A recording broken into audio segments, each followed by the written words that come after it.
Beauty standards in different cultures. Elongated earlobes. In the Maasai tribe and some other ethnic groups in Africa, it is usually seen to have elongated earlobes. Thanks to heavy jowls made by rocks or elephant tusks, this allows the earlobes to become more significant day by day. This practice in the ethnic groups in Africa permits a form of status for the woman, accentuated by the extent of the deformation/elongation, with the earlobes covered with colorful pearls and jewels. Lip dilator. For a young woman in Mercy Osuri in Ethiopia, lip dilator is a sign that that woman is fertile and is no longer a child. To dilate the lip, you need to remove the two lower front teeth, engrave the lip, and insert a clay or wood disc to make the lip broaden. This does apply to the earlobe's dilatation.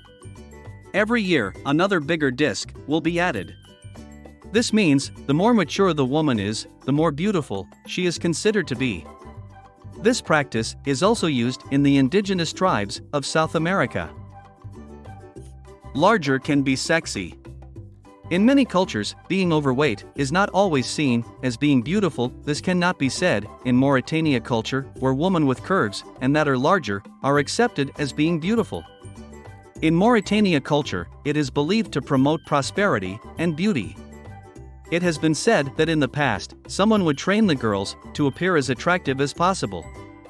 Now in the present day, this is not the only reason why men are attracted to a particular woman, but in the past, it was the main characteristic. Henna. In India, it is part of the tradition to see women decorate themselves with jewels, nose rings, and also their arms and body with henna. This makes them appear more attractive for events like weddings or parties. Although eyeliner, piercings, henna has determined beauty for ages. Bollywood P showed us another face of Indian beauty. The side of the pop colors and brightness is customary. Tomoko tattoos. In the Maori culture, the woman with Maori's tattoos is a symbol of beauty. This tradition named Tomoko consists of tattooing your chin to attract men.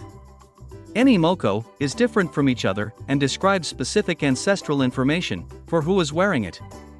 This tribal moko describes that woman's status inside the ethnic group, apart from showing the family origins. Even if this practice has changed over the years, the Maori tattoos still attract Maori's men. Today, these tattoos are made just as a trend and to state what you want to reach in your life and achieve as your personal goals. Women's hairstyle in the Himba tribe. Hairstyles play a significant role within the Himba community and reflect marital status, age, wealth, and rank within the group. The braids they create are often lengthened by including bits of woven hay, goat hair, and artificial hair extensions. Women in the Himba tribe are known for braiding their hair from a paste made from shrubs and red dirt called ajais paste. The thick lustrous braids are an indicator of fertility, and men find them extremely attractive. Men in the Wodabe tribe. Spread across 5 African countries, the Wodabe tribe is known for its men who dress in full body makeup and perform elaborate dances in order to attract marriageable women.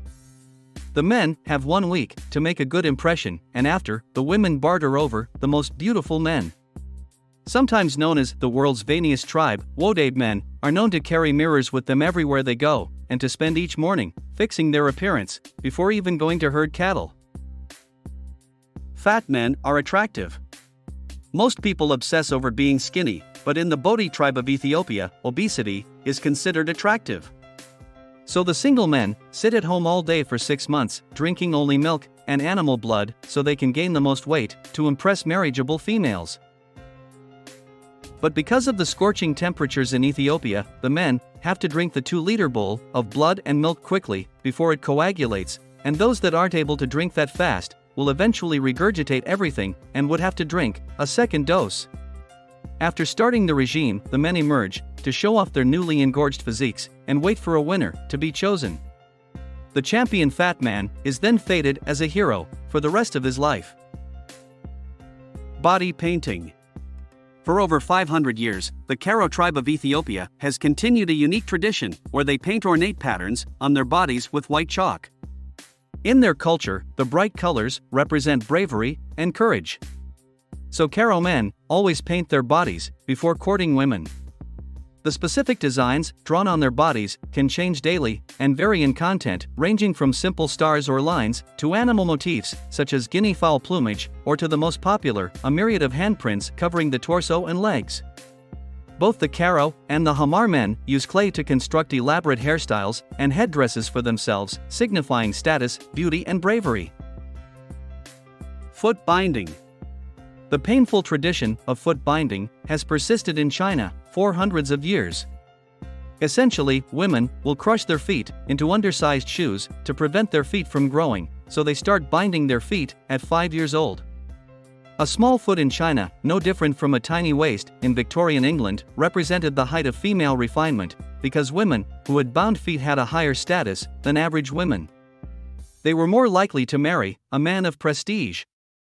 For families with marriageable daughters, foot size translated into its own form of currency and a means of achieving upward mobility. The most desirable bride possessed a 3-inch foot, known as a golden lotus. It was respectable to have 4-inch feet, a silver lotus, but feet 5 inches or longer were dismissed as iron lotuses. The marriage prospects for such a girl were dim indeed.